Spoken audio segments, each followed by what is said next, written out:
अब्बा पूरी रात पैर फैला के सो रहा है, इसे कोई खबर नहीं, अम्मा को कोई खबर नहीं। और जब कोई बात बिगड़ती है, सैयद साहब बड़े परेशान है। मैंने कहा क्या हो गया अम्मा? बोले हजरत साहब हमारा लड़का बिगड़ गया। मैंने कहा कैसे बिगड़ गया? बोले पूरी रात फोन पे बात करता, मान ही ना रहा। मैंने कहा कब से बात कर रहा? बोले 4 साल हो गए। तो मैंने कहा अम्मा 4 साल से तेरी गैरत कहाँ चली गई थी जो 4 साल के बाद आज तेरी गैरत जागी? बोले हजरत कुछ तो करो अब। मैंने कहा क्या करें? बोले 4 साल से बात कर रहा और ये कहता कि शादी करूंगा तो उसी से करूंगा वरना जहर खा के मर जाऊंगा, शादी करूंगा तो उसी से करूंगा वरना घर से भाग जाऊंगा। मैंने कहा भैया जब 4 साल से बात करा रहा तो इसका मुंह फूंक दे, इसी से निकाह करवा दे। बोले सैयद साहब तुम भी ऐसी ही बात कह रहे हो, मैं उससे कैसे शादी कराऊं? उसकी अम्मा अच्छी नहीं है, उसका अब्बा अच्छा नहीं है, उसका खानदान अच्छा नहीं है। 4 साल से बात कर रहा था तब से तुझे गैरत नहीं आई, अब 4 साल के बाद तेरी गैरत जागी, जब तेरी इज्जत पे बात आई। बोले सैयद साहब अब हमारी लाज तुम्हारी हाथ में है, अब हमारी इज्जत आप ही बचा सकते हो। मैंने कहा मैं कैसे बचा सकता हूँ? बोले कोई तावीज ऐसा दे दो ताकि हमारा लड़का मान जाए। अच्छा तावीज देने के बाद भी हमें सुकून से नहीं रहने देते अल्लाह के बंदे। हमने भी तावीज लिखा, लिख के दे दिया। 8 दिन के बाद फिर मदरसे के दरवाजे पे आ गई, बोली सैयद साहब क्या कच्चा ही दे दिया था? मैंने कहा अम्मा ये कच्चा पक्का क्या होता? बोली एक मियाँ के पास, एक मोल्ला जी के पास हम गए थे, वो कह रहे कच्चा वाला 151 का और पक्का वाला 1151 का। तो मैंने कहा मेरी अम्मा मेरे पास तो कोई कच्चा पक्का नहीं है, जितना मेरे बुजुर्गों ने और इन उलमा ने मुझे सिखाया उसके मुवाफिक मैंने लिख के दे दिया। अब तेरा काम बनाना ना बनाना ये अल्लाह के इख्तियार में, इससे ज्यादा मैं कुछ नहीं कर सकता। बोली नहीं सैयद साहब पक्का ही काम कर दो, तावीज पक्का ही बना दो, 1151 की बजाय 1251 ले लो, मगर काम पक्का ही होना चाहिए।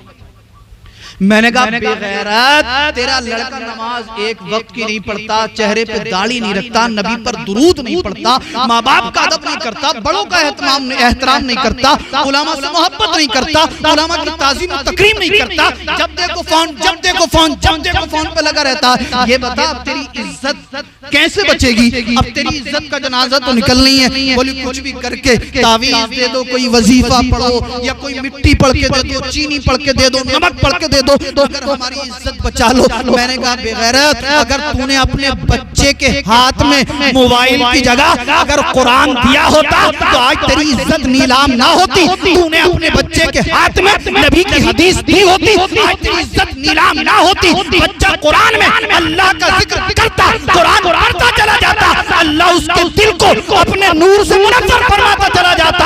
इधर तेरा बच्चा कुरान पढ़कर आगे बढ़ता, उधर अल्लाह रब्बुल इज्जत उसे दुनिया और आखिरत में इज्जत और आला मकाम से सरफराज फरमाता चला। सुभान अल्लाह सुभान अल्लाह, बेशक बहुत खूब सुभान अल्लाह। मगर नहीं अच्छा खामी आप लोगों की भी है। आप कहोगे सैयद साहब हमारी क्या खामी है? एक खामी तो मैंने आपको ये बताई कि जितने लड़के ये फोन पर बात कर रहे होते हैं उन्हें कोई रोकता नहीं है। अगर बेचारा कोई समझाए तो घर वाले उसको टूट कर पड़ जाते हैं, हमारे बच्चे को बदनाम कर रहे हो। और ये खुराफात शुरू कहां से होती है? शादियों से। हमारी माए बहनें किसी फंक्शन में जाना हो तो सुबह 4 बजे जो है नमाज पढ़ने के लिए नहीं उठेगी, मगर इसे कहीं जाना हो तो अपनी मेकअप की किट तैयार करने लगेगी। 3-3 घंटे 4-4 घंटे 5-5 घंटे आईने के सामने खड़े होकर कई कोट मार रही है। और इतने कोट मार मार के निकलती है बाज तो अल्लाह अपनी पनाह में रखे कि बिल्कुल कल्लो हो कल्लो। और इसका छोटा सा बच्चा हो, मेकअप के चक्कर में बच्चे को भी भूल जाती है बच्चा कहाँ है। अब जब इसने 4 घंटे तक कोट पे कोट चढ़ा लिए, 4 घंटे के बाद जब ये निकली तो बच्चा भी इसे नहीं पहचान पाता। बच्चा रोता फिर रहा, अम्मी कहाँ? अम्मी कह रही बेटे मैं इधर हूँ, और बच्चा इसे देख देख के भाग रहा कि मेरी अम्मा तो कल्लो थी, अब ये भूरी कहाँ से हो गई? अल्लाह अपनी पनाह में रखे। बच्चे कंफ्यूज हो रहे हैं कि हमारी अम्मा कौन है, मगर इस बेगैरत को शर्म नहीं आ रही। मेरी माएं बहनें सुने, मेकअप करना जायज भी है और मेकअप करना हराम भी है। अगर गैर मर्दों को दिखाने के लिए कोई औरत मेकअप करेगी तो ये मेकअप करना हराम, और अगर अपने शौहर को राजी करने के लिए, खुश करने के लिए मेकअप करेगी, अपने आप को सजाएगी संवारेगी, तो ये जायज नहीं है, बल्कि इस पे इसे सवाब भी मिलेगा। शौहर के लिए कभी मेकअप नहीं करेगी। शौहर बाहर से आएगा तो जो सबसे हारते वाले, सबसे गंदे और सबसे बिल्कुल नीचे वाले दर्जे के कपड़े होंगे वो पहने हुए मिलेगी।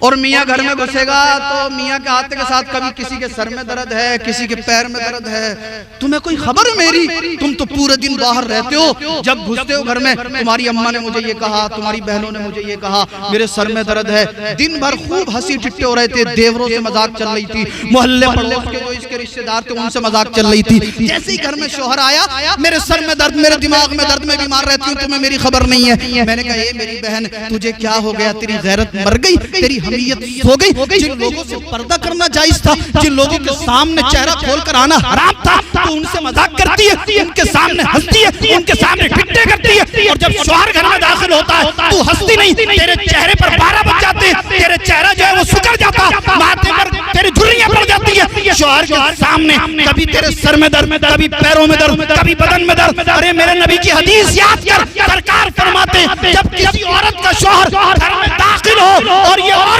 शौहर को देखकर मुस्कुराए और इसका शौहर अगर इससे राजी हो गया तो अल्लाह इस औरत को बिना हिसाबो किताब के जन्नत में सुभान अल्लाह, सुभान अल्लाह, बेशक सुभान अल्लाह। मगर इसे तो भैया अल्लाह अपनी पनाह में रखे। इतने सारे लोग हमारे पास आ रहे हैं, बोले सैयद साहब बड़ा मामला खराब है, मेरी बीवी सबसे सही से बोलती है मगर मुझसे ही सही से नहीं बोलती। इसकी भी बहुत सारी वजह हो सकती है, थोड़ा सा आगे चलते हैं। आप लोगों की भी बहुत बड़ी छूट है। आज एक बाप, एक भाई अपनी बहन, अपनी बेटी को ऐसा लिबास लाके देता है कि जब वो उस लिबास को पहनकर घर से निकलती है तो गैरत की वजह से खुद बाप की निगाहें नहीं उठ पाती। एक भाई की निगाहें अपनी बहन की तरफ नहीं उठ पाती। शादी में जाना हो, कोई मंगनी का फंक्शन हो या कोई और प्रोग्राम हो, सुबह ही उठेंगी, काम घर का निपटाया, मेकअप किया, हेयर स्टाइल बनाया, दुपट्टा आगे से पीछे लटकाया और मुंह उठा के चल दी बेगैरत बन के। बाप भी नहीं रोकता, भाई भी नहीं रोकता, शौहर भी नहीं रोकता। एक जुमला और कहूं और बात आगे बढ़ाऊं, कड़वी लगे कोई बात नहीं है मगर बात सच है। आप ये बताना कि जिसकी जवान बहन, जवान बेटी, जवान बीवी, जवान माँ बेपर्दा होकर घर से बाहर निकलती हो, गैर मर्दों के सामने अपना जिस्म दिखाती हो, क्या उसके घर में अल्लाह की रहमत और बरकत होगी? आप अपनी पूरी बस्ती में मुझे एक घर ऐसा नहीं दिखा सकते जिस घर में बीमारी और परेशानी ना हो। दिखा दीजिए अगर कोई ऐसा हो तो। हर घर में बीमारी, हर घर में परेशानी, लेकिन उसके बावजूद कौन साहब ऐसे बड़े खुशकिस्मत होंगे जिनके घर में नहीं होगी। मगर मुझे तो लगता नहीं, शायद पूरे मुरादाबाद मंडल में भी। बड़ी अच्छी बात अगर आपके घर में नहीं है, अल्लाह करे कभी ना हो। मगर झूठ मत बोलना, बीच मजमे में झूठ बोलना ये बहुत सख्त गुनाह। वैसे तो बहुत मुश्किल से ऐसे लोग मिलते हैं जो ये कहते हैं कि हमारे घर में कोई बीमारी नहीं है, कोई परेशानी नहीं है, वरना घर घर में बीमारी, घर घर में परेशानी। इसकी एक वजह यह भी है कि हमने सरकार की सुन्नतों पे अमल करना छोड़ दिया तो हमारे घरों में परेशानियां शुरू हो गई। हमने सरकार की सुन्नतों पे अमल करना छोड़ दिया, हमारे घरों में बीमारियों ने जन्म ले लिया। आप माने ना माने मगर कुरान कहता है वमा असाबकुम मिन मुसीबतिन फबिमा कसबत अयदीकुम व याफू अन कसीर। तुम पर जो ये मुसीबत पहुंची है ये तुम्हारे हाथों की कमाई है, और तुमने जो गुनाह किए उसमें से ज्यादातर तो अल्लाह माफ फरमा देता। व याफू अन कसीर। एक दूसरी आयत में रब ने इरशाद फरमाया इन्नल्लाह ला यज़लिमुन नासा शैआ। बेशक अल्लाह लोगों पर कुछ जुल्म नहीं करता। वलाकिन्न अन्नासा अनफुसहुम यज़लिमून। लेकिन लोग अपनी जानों पर जुल्म करते हैं। मैं आपसे हाथ जोड़कर अरीजा पेश करना चाहता हूँ, शादी का मौका हो या कोई और खुशी का मौका हो, हर हाल में अपनी माओं को, अपनी बहनों को पर्दे में रखो।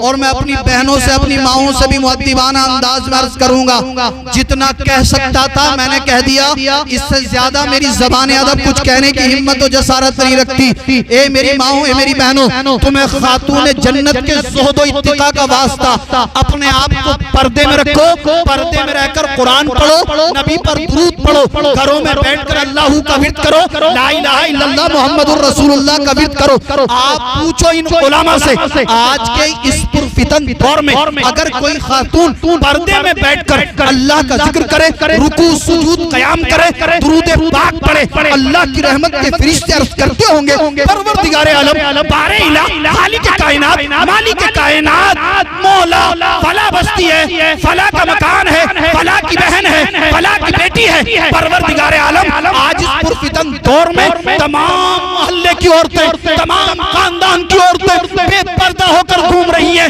गैर मर्दों के सामने जिस्मों की नुमाइश करा रही है। मौला, मगर फला की बेटी है, फला की बहन है, फला की बीवी है, तेरे खौफ की वजह से, तेरे महबूब की मोहब्बत की वजह से पर्दे में बैठी है, कभी कुरान पढ़ती है, कभी दुरूद पढ़ती है, मौला कभी अल्लाह अल्लाह का विर्द करती है। रब इरशाद फरमाएगा, ए फरिश्तों, मैं अपनी बंदी को देख भी रहा हूँ और इसकी तिलावत को सुन भी रहा हूँ। ए फरिश्तों, तुम क़यामत के दिन के लिए गवाह हो जाओ, मैं अपनी इस बंदी से राजी हूँ और मैंने इसके पर्दे की बरकत से इसके माँ बाप के गुनाहों को भी माफ। नारे